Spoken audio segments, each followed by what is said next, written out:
Welcome to the Banker Lamp. Please enjoy the video.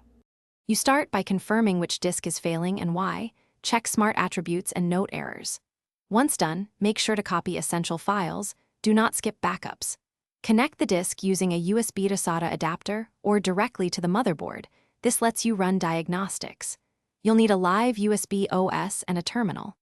First commands will read smart data and run a surface scan, because knowing the failure mode informs whether repair or replacement is appropriate.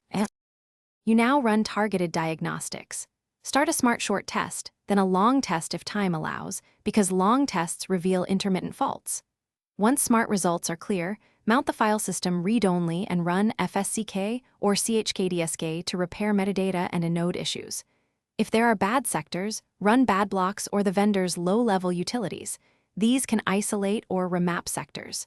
If instability persists, clone the disk to a healthy drive before attempting destructive repairs, so you preserve recoverable data. You finish by restoring verified data from your backups and validating integrity with checksums, because partial restores cause silent corruption. Once restored, run a final smart check and a full surface scan. If remapped sector counts are increasing, replace the disk. Do not trust it for critical storage. If problems continue, make sure cables and power are secure. Update firmware and BIOS, then rerun tests. As a last resort, contact professional recovery services. They can sometimes retrieve data standard tools cannot.